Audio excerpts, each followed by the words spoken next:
Hi everyone, welcome back to the Technion's ECE Deep Learning course. I'm Tal, and in this tutorial we are going to talk about resource efficiency.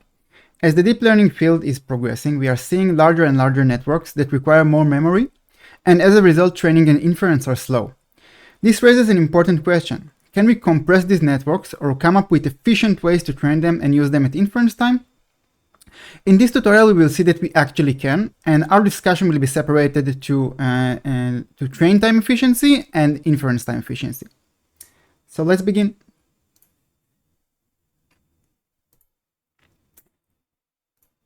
Okay. So training, especially large neural networks, is usually a long process that requires sufficient hardware. So we now have GPUs, right? So this hardware consumes a lot of energy, which is translated to electricity, which translates to electrical bill, right? So, and also there are ecological or environmental reasons that that we can spare this usage. Now, for real-life applications, we ideally want fast inference times, and we also want to deploy models to possibly edge devices like mobile phones or that have like lower grade hardware, and we still want to use our AI models, right? So everything in life costs money, and especially the energy that we use to train these models and using our GPUs. So in this tutorial, we will discuss several approaches to incorporate compression during training and during inference. And the future of this planet probably depends on what we are going to discuss today. Let's start. So this diagram summarizes almost everything that is happening today. So it's usually separated to inference and training time efficiency, but there is some overlap, right? So some techniques like quantization and pruning can also be applicable for both inference and train time. And we're going to talk about three main topics. So it will be train time efficiency with mixed precision. So that will be kind of a quantization that it's not that determinantal, but we're also going to talk about quantization to integers, which will be which will have a heavy toll on our models in terms of weight, of course. And finally, we will discuss pruning. Right now, it's worth mentioning that this field of compression and efficiency is still in early stages, and you should expect a lot of development in the coming future. Okay, so just to give you a taste or a bit of motivation why it's important to save energy, so let's take a look for motivational purposes how much mathematical operations cost us. Okay? So when you do operation like multiplication or addition, this is the amount of energy which is measured in picojoules, right? And 1 watt is 1 joule per second. And you can see that overall, the default precision that we use, which is 32-bit floating point, which is the default for PyTorch as well, costs us the most in terms of energy. And if we could quantize or lower the precision, even to 16-bit floating point, or optimally to 8-bit integer and even lower, then the cost would be much, much lower. And of course, this would mean less memory and faster operations and faster inference, right? So let's begin, and we will start our discussion with train time efficiency with something that has become quite popular recently, which is called automatic mixed precision, or AMP in short. So deep learning, deep neural network training is traditionally relied on FP32, so 32-bit floating point. This is the default for PyTorch as well. When you initialize a tensor, then you get tensor in 32-bit floating point if you're using like non-integer numbers. So for integer, the default tensor will be integer, but you will have to convert it to float in order to process it in a neural network. So the automatic mixed precision technique means that we can actually train with lower precision, half precision, and that would mean 16-bit floating point. And the idea is that we want to do this, but we still want to maintain the network accuracy that we achieved with full precision. So enabling this feature which I'll show in a bit how we do it, involves two main steps. The first thing is to port the model to use half-precision data types where appropriate. So sometimes we need to do operations such as reduction, I'll talk about in a bit, that require full precision. But other operations can be done with lower precision, and we will see how we can implement this. And the second thing is that we need to use loss scaling to preserve small gradient values. So when you lower the precision, you lose something. And this something is the precision with small numbers. And this is critical, especially when we calculate the gradients, right? So this diagram or figure summarizes the approach. So basically, you have designed a neural network, which involves typical layers like convolution or maybe linear. Then you let PyTorch use AMP, automatic misprecision, and PyTorch will decide when you do the forward pass, which operation is done in full precision and which operation is done at half precision. This will make the forward pass much quicker, and of course the overall training time much faster. And this is applicable only for GPU accelerated machines, right? Okay. So what are the benefits of using that? So of course, the reason to worry about using something like this is the accuracy or the performance of your model. So if we ideally can make the performance the same, hopefully, or even like to not suffer a great hit on the performance. But we can still, but we get like faster training time and reduced memory footprint, then this should be beneficial, right? So AMP speeds up math-intensive operations, and this is specifically applicable for linear and convolutional layers. And of course, when we do this, then the memory footprint will be lower. This will enable us to use larger batch sizes and maybe larger models. And of course, we are already using GPUs, but depending on the GPU architecture, so there are several architectures, we can get major speedups, and overall, the speedup will be dependent on your architecture. Now, this is quite of an old figure because now we have a newer architecture than the V100, but you can see that when you use AMP, then the speed up gains are very substantial for the larger models, right? So BERT, we talked about it, it's a very large language model, and you can see that fine-tuning it is much faster when you use AMP. So what we are going to do now, we are going to do this in PyTorch, but keep in mind that while this has become quite popular, you still need to be careful, because if you come up with new algorithms, then you should still first try them in full precision to make sure that if you encounter optimization issues, this is not because you lowered the precision. But overall, the recommendation is to use AMP when everything works okay. Okay, so in PyTorch. Now, I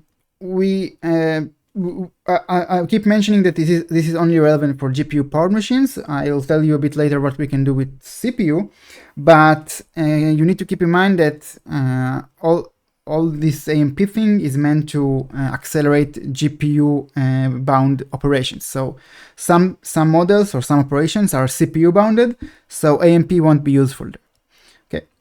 Now, here is an important note regarding the architecture of your GPU. So mixed precision primarily benefits Tensor Core enabled architecture. So this means the newer NVIDIA architecture. So the newest one are Blackwell and Hopper, but Ampere, Turing, and Volta are also applicable. And you can observe a significant 2 or 3 times speed up on those architectures. And other architectures or earlier architectures like Kepler, Maxwell, and Pascal, and there would be no speed up at all or a very modest one. Yeah? So the sub-library we are going to work with is torch.cuda.amp. And the idea is that some operations, instead of using torch.float32, the default data type, we are going to use half precision, so this means float 16. Okay. And some operations like linear and convolutional are much faster when you use float 16.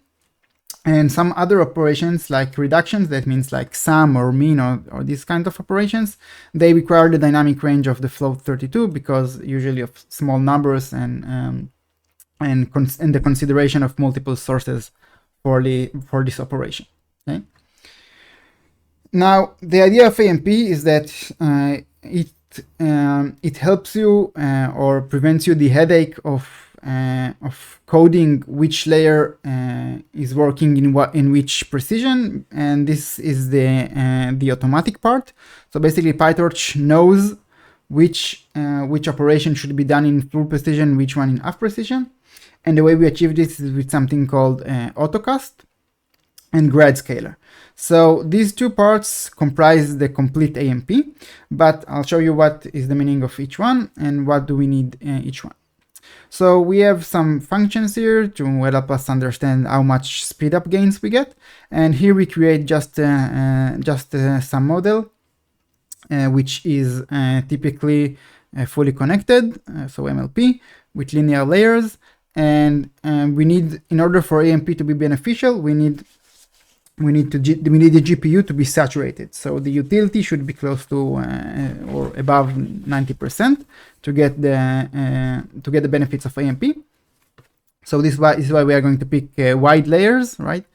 And you can see here that we are going to have not very deep network, but a wide one. Okay. Now, small networks might be CPU bound, in which case AMP won't improve the performance, so we won't get major speed up, and it's your job to understand why your model is slow. So if you came to a conclusion that your model is not CPU bound, then AMP is a good idea. Okay. Okay. So we just make up random data. We don't actually care about the task. We just want to see the performance in terms of speed. Right. So the default precision is of course the float 32, so full precision, and the code looks like this. Nothing new here. Everything is the default parameters. So we get some values, and basically we care about the execution time and the memory. Okay. Now, because I'm using an older GPU architecture here, then you might not see major speedups. But if you take this to a newer architecture GPU machine, then you will get the speedups like twice or even 3 times. Now, one thing that I've mentioned in the, we have another tutorial how to maximize GPU and CPU utility in PyTorch. There's a trick that you can actually save a little bit of memory by, instead of zeroing out the gradients, you can just set them to none. So you do this by using set to none equals true inside 0grad. And this means that instead of using 0 for the gradient field, you use none. So this basically means that you don't need any memory, because 0 is a number which takes up memory, and none is just an empty one. So no need. However, this can cause issues if you have some sophisticated algorithm where you access the gradients. So go take a look at this tutorial if you want to understand when to use it and when not. Okay, so here's the first part of AMP. We want PyTorch to decide which part of the network can work in half precision and which ones need to do full precision. So this is why we have autocast, so automatic casting. So casting is a process of taking something in full precision and casting into something in lower precision. So it's basically a context manager that allows regions of your script to run in mixed precision. And in these regions, CUDA operations run in the D-type chosen by autocast. So it's automatically, you don't need to do this yourself. And the idea is that you are going to wrap your code with this context. So we have seen the with part already, but now instead we are using the autocast. Now everything that's happening in this block is going to let PyTorch decide which layer or which operation is done in full precision and which one in half precision. So you will see that if you take this assertion, you will see that the output is in half precision, right? And when you do the reduction operation, so in this case the loss function, so when you can call it the loss, this is called the reduction, then you'll see that the loss is calculated in full precision, right? So this is just two examples of what AutoCast is doing, but if you can dive deeper and see each activation or each layer, what is the D type, okay? Now, after you wrap the forward pass with AutoCast, everything else is outside the outside this AutoCast. So basically, all the 0 grad backward and step, they are outside the AutoCast. Now, the reason we do this is that the backward passes under AutoCast are not recommended, and backward operations running the same data type as AutoCast chose for the corresponding forward operation. So you don't need to worry about that. Okay. So this is only the first part of AMP. So another thing that we need to think about is how do we deal with small values which may get lost due to low precision when we use automatic casting. So the way we are doing, and we mostly care about the gradients, right? So the way we deal with it is using something called gradient scaling, and it helps us prevent gradients with small magnitude from flashing to zero. This is also called underflowing when training with mixed precision. So this changes the code a little bit more, and you need to create an instance of grad scaler, and it will take care of the scaling for you. This doesn't ensure that you don't get any optimization issues, so you still can get nuns or infs, and this means that maybe AMP is not good for your application, but keep that in mind that if you see them and you use AMP, this might be the reason. So the reason might be that you're using AMP and it's not a fitting choice. So what is changed now? So our AutoCast is the same, the forward pass. Now the backward pass is a bit different. So we still 0 grad, but the backward, before we do the backward, we actually need to scale the loss. So the first thing we do is scale the loss with our scaler, which we created instance right here. And then over it, we perform the backward. And now we actually let the scaler .step to do the optimization step, because scaler.step first unscales the gradients of the optimizer assigned parameters. Now, if these gradients do not contain infs or nuns, so optimizer.step is called, so the regular one, and otherwise optimizer step is skipped. This is why we use the scaler.step operation, and the input is the optimizer, right? So if we get some underflow or something went to none or something is not good, we actually skip the update. Now, this is usually a bad sign that something is not working if we actually need to skip updates of nuns, and this is usually not a permanent solution, so you'll need to check something else. Finally, we update the scaler for the next iteration, so the scaler has some internal statistics that need to be updated. Cool. So putting it all together, so the full AMP is comprised of autocasting and gradient scaling. So in open repositories today, especially when you train large models, you will see that use AMP is just a flag. So basically, we can write our code such that it has already a template for using AMP. And basically, if AMP is false, then these blocks won't do anything. So the autocasting won't work, and the gradient scaling won't work as well. Now, this is important because you want your code to be robust, and you want to let users be flexible with how they train your model. So if you provide them with the ability to use AMP, this is a great plus, right? Okay, cool. So the next thing we are going to talk about is inference time efficiency. Mostly, it's also applicable today for train time, but I hope you understand why it's mostly for inference time. So the idea is to use quantization. Now, what is quantization? So quantization is a technique for doing both computation and memory access with lower precision data, and this is going to be much lower than the float one. So we're going to actually convert to integers, so int8. And this is much more efficient in terms of savings, of energy saving, right? So everything will be much faster. So quantization in this case refers to quantization to integer, and quantization usually leverages 8-bit integer instructions to reduce the model size and run inference faster.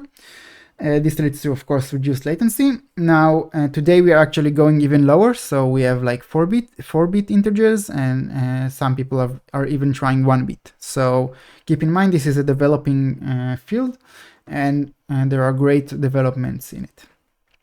Okay, so when you do this, when you convert to integers, then the model size is greatly reduced, and you can actually run it over like edge devices like mobiles, right? And usually we see major speedups, so 4 times reduction in model size, 2 to 4 times reduction in memory bandwidth, and 2 to 4 times inference times, which is amazing. Think about large language models, which are referred to at the end of this part. And this means that we can actually get a prediction much faster, especially if you have like billions or trillions parameters in your model. Now keep in mind that when we do this, like think about it, you take a weight, the value of this weight is 8.125, and now you convert it to 8, just integer, right? So it usually has some cost, right? So it doesn't come without additional cost. It means introducing approximations, and the resulting network might have slightly less accuracy, right? But the idea is to basically to minimize the gap between the full floating point accuracy and the quantized accuracy. Now in this diagram, what you'll see is the main idea. However, there are a couple of techniques to do the quantization, which I'll discuss in a minute. But the main idea is that we have some numbers in floating point. We then quantize them in some strategy to integer. So a very trivial one would be just like what I suggested. So take 8.125, just convert it to 8, right? Then perform the operation, and this can be like a multiplication or even some activation. Then you get the output, which will also probably need to be quantized as well, right? Alright, so let's discuss how we can do this in PyTorch, and after I'll show you what we can do in native PyTorch. I'll show you a new library from HuggingFace that can help us do this much faster and simpler. So quantization is not a very new idea, and it's available in PyTorch in the various flavors from version 1.3, and there are already quantized models, pre-trained quantized models available on PyTorch Hub. So you have the quantized versions for ResNet, MobileNet, and all these kind of models, and they're available in the Torch Vision library, so you can already use them. So if you need some pre-trained model on ImageNet, then you can have a very a quantized model which has a very much lower memory footprint. So the quantization library is under the torch.quantize, but it's still developing, and you will see. And there are expected major updates in the coming versions. So keep that in mind. Okay. So the idea is that to maintain as much as possible the same functionality as the rest of PyTorch, but there are still things that are impossible to do when you quantize your model. So for example, currently the quantized models can only be run on CPU. This is not true for what I'll tell you after this part, but mostly the quantization part is intended for inference on CPU. However, it's possible to send non-quantized part of the model to the GPU. This is quite advanced. You can read about it here, but let's discuss the main idea. So there are 3 types of quantization, and we are going to discuss them. And you'll need to think about your application and consider what is the fitting choice for your applications. And there is a table below that will compare like when to use what, but keep in mind that this can change. So the first type of quantization is called dynamic quantization. And it means that we don't just convert the weights to integer, to int8, as all the quantization variants, but also converting the actual activations to int8 on the fly, just before doing the computation. So hence it's called dynamic. So basically when you do some activation, some operation, then the integer can change its data type to be float, because the result is not an integer, right? So this means that we still need to quantize on the fly. So the computation will be performed using efficient int8 matrix multiplication and convolution implementations, which will result in faster compute. But keep in mind that the activations are read and written to memory in floating point format. So the memory reduction won't be that great, right? So how does this work? So let's say you have a model, a model that you are done training. Then you're going to call torch.quantization.quantize_dynamic, right? And you tell it which layers you want to quantize. And this line will prepare your model. Also, it will dynamic quantize your model. So when you do the forward pass, then activations will be dynamically quantized on the fly. And the D-type, pay attention that it's qint8. Okay, not just int8, but qint8. So there are a couple of examples here how to use language models, or specifically BERT and LSTM word models with quantization. So take a look if you're interested.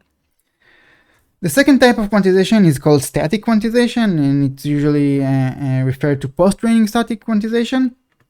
And the idea is that we are going to take a pre-trained model, and then we are going to convert everything to use int8, including the memory accesses. And the idea is that we need, in order to not use quantization on the fly, we need to calculate some statistics for the activations in order to quantize them without any need to do this on the fly. So the idea is that we first feed some batches of data through the network and compute the resulting distribution of the different activations. And the way it's done is by inserting something called an observer model, which will record these values, right?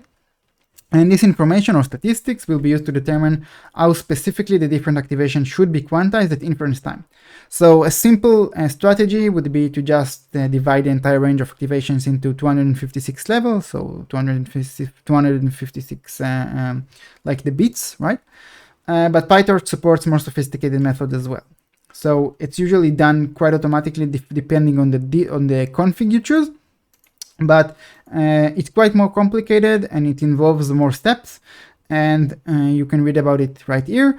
And the steps are looking something like this. So you choose a config, you have a default, you have some default configs preset for you, and now you'll take your model, then you'll call quantization.prepare. This will prepare it for static quantization, which will include inserting these observers, right? And then you will convert after that you calibrate the model and collect statistics, basically, and then you take the final quantized version. So you can see an example here, and this is the most complicated quantization, but we'll see how we can achieve this in a different approach using another library. Okay. The third type of quantization is called quantization-aware training, and I really like this idea because this quantization model typically results in the highest accuracy of the three methods. So with quantization-aware training, the idea is that all weights and activations are fake quantized during both the forward and backward passes of the training. So you do this, or you mimic this quantization when you are training the model. The idea is that float values are rounded to mimic the int8 values, but all computations are still done with floating point numbers. So what is the idea behind this? Basically, all the weight adjustments during training are made while being aware of the fact that this model will be ultimately be quantized after you are done training. So basically, you prepare your models to be quantized by adapting it to these quantized values during training. So this will result in a much better accuracy because during training you already see this quantization operation. The idea is to use something called a fake quant. So fake quant models are layers that are taking your weights or the output of activations and just do these rounding operations, right? So the way you use this is by you still need to use some config that is preset in PyTorch. You can see the different configs over the website.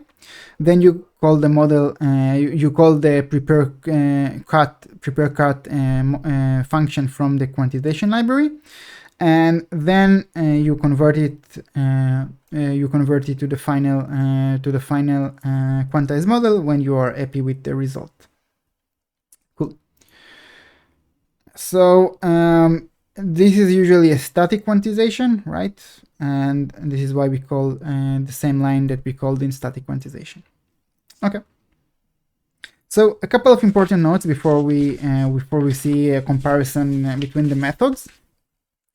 So keep in mind that this is still a developing field, and quantization support is restricted to a subset of available operators, depending on the method being used, and the list of supported operators can be seen on the documentation.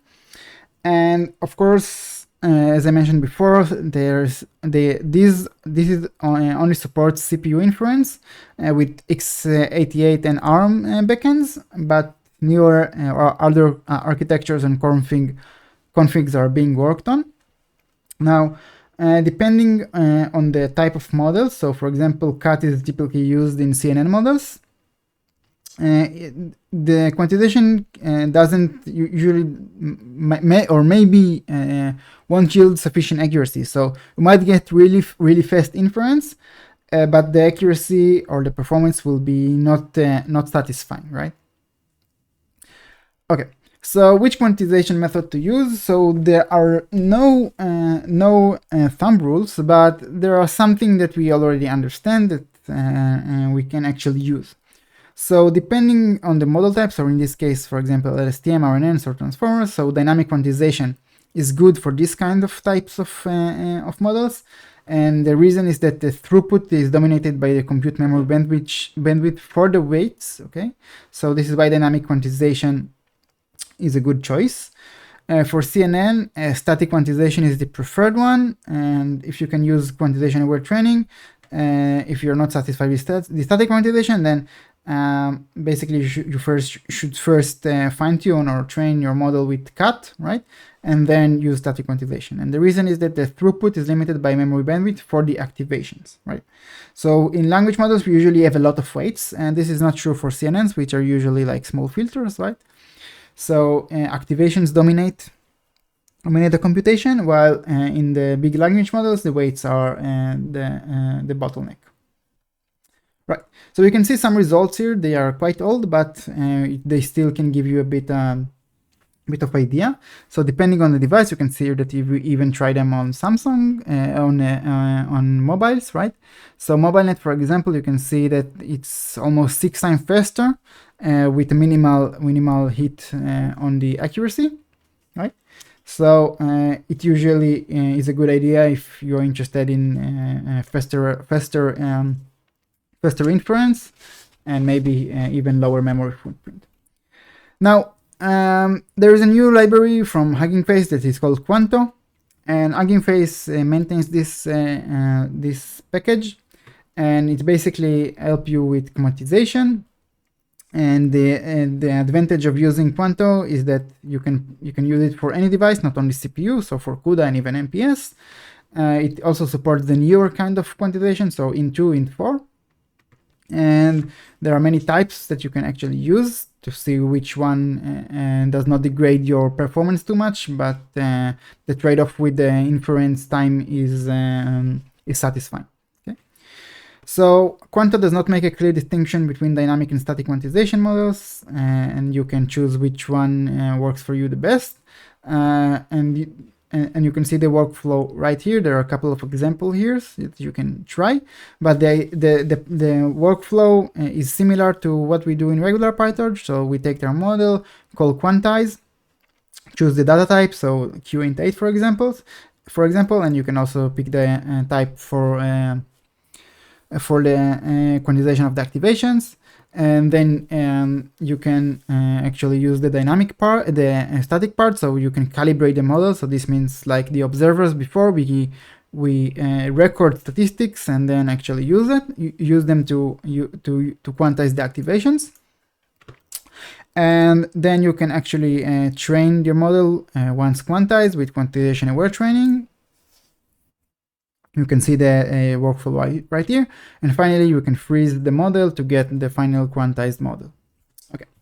Now, what happens in large language models? So this is a top of top interest today, because we want to interact with those chat models, and usually they are very large, they have billions and trillion parameters, and this makes them impossible to run locally, or even like run in terms of inference, let alone fine-tune them or train them from scratch. So quantization has emerged as a prominent tool to reduce the hardware requirements for these kind of models, and you can see that when you use like int4 quantization, you reduce the memory footprint by reasonable amount, and that means you can actually use the consumer grade GPUs to run them. Okay. Now there are several techniques to use quantization, and this chart summarizes which technique you should use. And basically, if you care about inference on CPU, then GGML is the right one to choose. It comes with llama.cpp. So you can read about it here.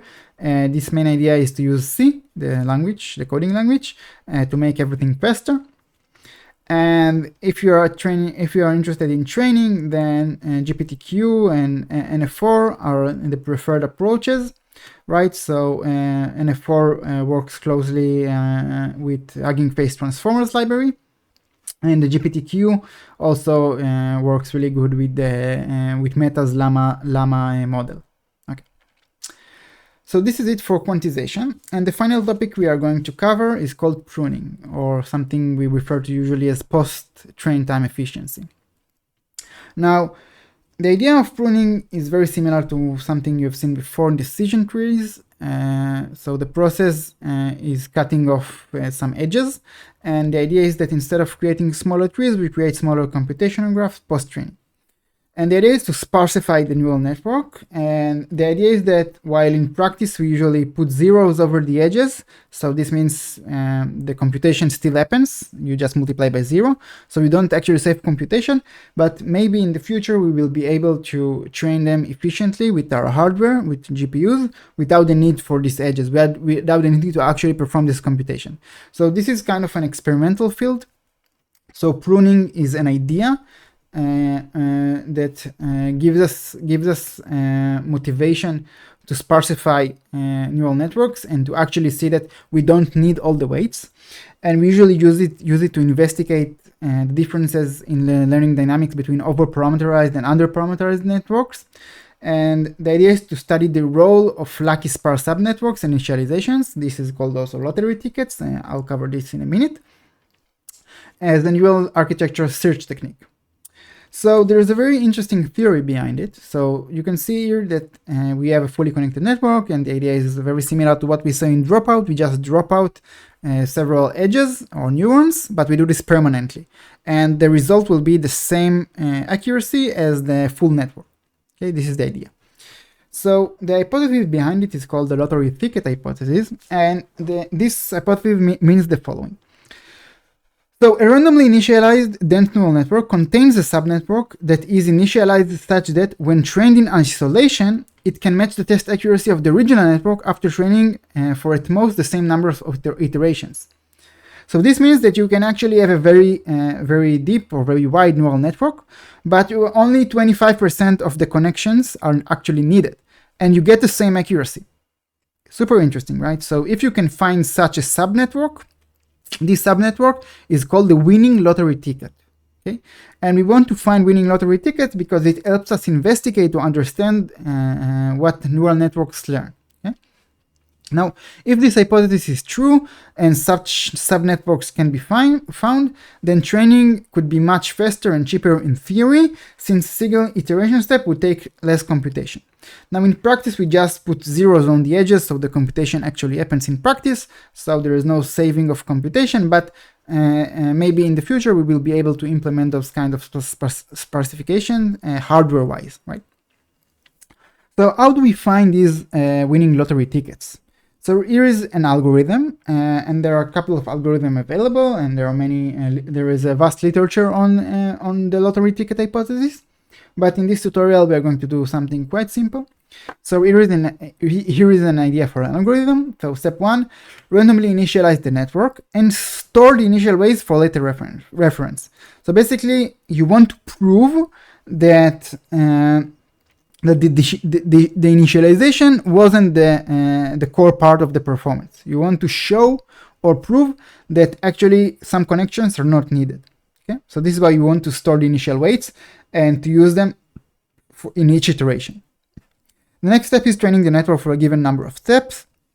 Then remove a percentage of the weights, for example, with the lowest magnitude. So usually we treat weights with lower magnitude as less important. So this means we can actually remove them.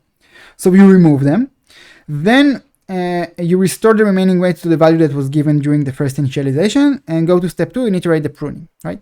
So you do this until you get some specification value or percentage where the accuracy starts to go down, right?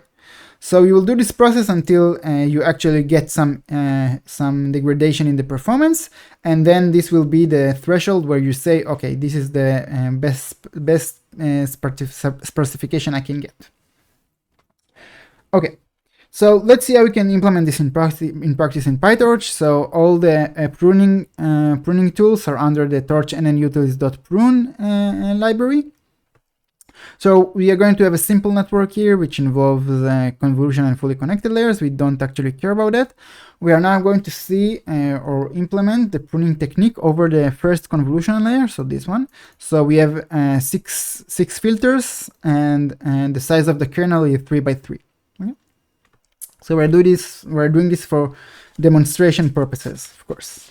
In practice, you are free to experiment with the types of layers and the number of layers and all of this. Okay, so here are the steps. The first one is selecting the pruning techniques among those available, or you can implement your own technique. So basically, for example, here we are going to prune at random, but you can also sort the weights by their L1 norm, so their size, or maybe you have some more sophisticated technique like the variance or something else, and you can implement this using the base pruning method. So specify the module. After you chose a strategy, you specify the module and the name of the parameters to prune within that module, right? And finally, using the adequate keywords arguments required by selected pruning technique, so the parameters or the numbers of the percentage of random weights, specify the pruning parameters. So in the first example, we are going to take a look at the weight parameter of the conv1. We also have the bias, don't forget, we'll show you what we can do with the bias as well. But we focus on the weight one, and the idea is that we are going to prune at random 30% of the connections in the parameter named weight in the conv1 layer. Now the model is passed as the first argument to the function. Name identifies the parameter within that model. So for example, in this case, it's conv1.weight, right? It can also be conv1.bias. The amount is the number, is the percentage if it's between 0 and 1, or just the number, absolute number, if it's greater than 1 and not a negative integer. Now here we are doing random unstructured, and later in the tutorial we will see also like L1 pruning. So this is the idea that I suggested in the pseudo algorithm right here. So by pruning by the lowest magnitude. But here we are just doing random pruning. So pruning acts by removing the weight from the parameters of the nn.module part, okay, and replacing it with a new parameter called weight_orig. So this is the part where we store the original initialization, okay, so keep that in mind. We need to store the original values of the weight, right? And then the bias, and in this case the bias was not moved, so it will remain intact. So let's see what happens. So we have the layer of interest, but we want to investigate if we can sparsify it.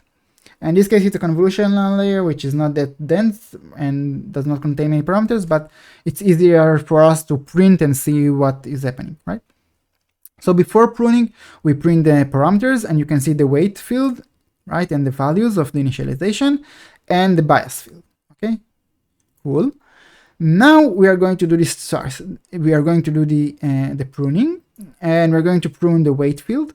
right? So after we prune, then we still have the, so we are going to still have the bias. So the bias is untouched, right? Same one. But the weight parameter is gone and is replaced with the weight orig. So we just store, right, the original values of the weight, just like we depicted before, right? Now, how does this work? So in order to actually do the pruning or to actually train the model, there still need to be a model.conv1.weight field, right? So the way we are going to apply this pruning is we are going to initialize a buffer called weight mask, and the weight mask is just the chosen 30% values that are going to be pruned. So you can see here that we can actually access the buffer. So buffer is a field of NN model, which is not trainable parameters. So just the field of the model that is saved, so you can access it when you load the model, but it's not trained, so it's not a parameter, right? So you can see that 30% of the filters are hidden or masked out, right?